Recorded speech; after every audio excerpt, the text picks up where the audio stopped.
doing today, Justin? Excellent. How you doing? I'm good. I'm good. Thank you for letting me come and watch your lesson today on the First Amendment. So, on a scale of 1 to 10, how do you rate this lesson? How did it go? I'd give it an 8. You give it an 8. Okay. Well, what pleased you about the lesson? The interaction that the students had working with a partner, moving around the classroom to each station. That was really good to see how they was collaborating on the assignment. Feel like they got a better understanding of what the First Amendment was. How did their conversations? Can you explain more on how their conversations went? Did they have sentence stems to help them, or how did they guide those conversations? So they didn't have sentence stems to start. We had the sheet, the 1 through 10 sheet, as showed, and I had the definitions on the screen. And every definition on the screen went to a question that was on the board, or a question that was on the table that they went around to. So they just wrote whether it was speech, assembly, press, petition, all the way down to the First Amendment. So it was no sentence stems. Yeah, that's good that they were able to have those interactions. How could we move this lesson closer from an 8 to a 10? What else could you do? What would you have changed? I think instead of it being on the table, I would have probably had it on the computer. They like working on their computers. I feel like it's better and easier for them to click through instead of rotate around the classroom. But of course with a partner still. I feel like partner interactions help them understand what's going on better. Now, they had something they were able to write on? Yes. Now, how would you still have the paper, or would you put that all on the computer? I feel like I'll put it all on the computer. All and they on the can just computer? type it in instead of write it down.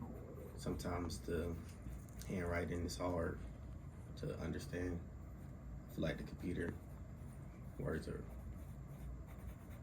better read on the computer than on the paper. How could we measure the change from them doing it paper to the computer? How could you identify that it was working? Could you use a formative assessment, a quick check? How would you check their work? Did you check their papers after they did it? Yes. Okay, how did they do on that? 80s and above, so 80s to 100s. So you feel like if it was on the computer, that would increase? Yes, because I feel like they was getting confused, maybe putting the wrong answer in the wrong spot.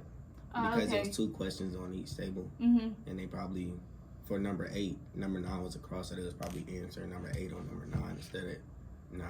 Okay, so it would help them keep track of their work. Okay, yeah. Do you want that to be your goal of taking it and putting it on the computer and working on student achievement through their assignment? Yes.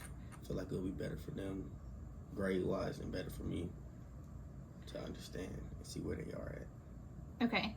Besides having it on the computer, if you were to teach the lesson in the future, how can we incorporate technology to enhance the lesson? How could you enhance the lesson itself on the First Amendment? By using technology. What types of technology? No, I'm saying that's what your question was. Yes. By using technology. By using technology to incorporate. So I'm sure I saw your slideshow. What could you have made your slideshow more interactive, where the students were also participating in the slideshow? That's a good question.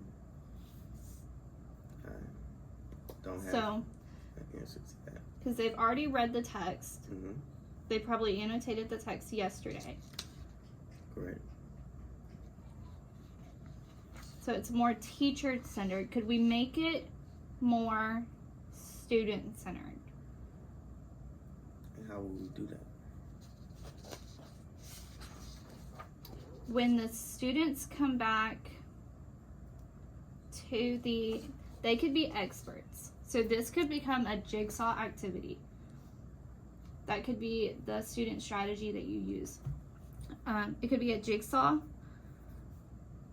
where they focus on their specific task. So you give them a specific task card, and they can come back up and teach the class about that task. Therefore, they're learning the material, they're teaching, but they're also hearing about the other task. And then later on, you could have everybody kind of go off and explore the different task cards. But that'll give them a responsibility over the information. I like that. So that could be a jigsaw. And they can do this on, they have sticky notes. I can't remember you can have an activity on the computer that they can add their information to. That way you can share it with everybody, and everybody still has that information. And that way they're teaching each other. Mm-hmm. That's what you okay. Yep. They would be teaching each other. So it's more student-centered and student-focused. And they're taking responsibility for their knowledge. So our next steps are to incorporate technology by taking the information and putting it on a Google Classroom. They can see all the information. And then they can work on the task cards in a jigsaw and come back and teach everybody. All right, so to incorporate more technology to increase student engagement, which is our goal, one thing we can do to practice a jigsaw activity is something called Jamboard. Have you ever heard of Jamboard? I've never heard of Jamboard. Okay, so Jamboard is a Google site. It's connected through Google, and it's almost like sticky notes that the students can add based on a topic. So if you give them one of the task cards that we've spoken about, they can take and focus on that task card within Jamboard, and they can add information connecting to it. It's a site that everybody can look at. You can have different slides for each group. What do you think could be an impediment using Jamboard in the future? Me not knowing what it is or how to set it up or how to get the students onto it to Okay. do the sticky notes that you just... How comfortable are you with different Google, like Google Docs, Google PowerPoint, Google Slides? How comfortable are you with that?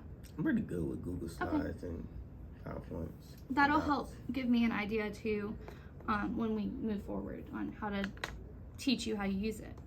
So there are 3 options that we could do moving forward. We can get our tech coach to help us kind of collaborate and learn how to use the tool and to implement it in the classroom. I can come in and model and co-create a assignment with you, or you can create it, or I can create it and share it with you, and we can implement it in the classroom. What would you like to do? I'd like to get help from our tech coach to set it up, but I also do want you to come and model it. Okay, so what works best? What time works best? Does planning time work for you best? What time works best for me to come into your classroom? Maybe when you go to specials.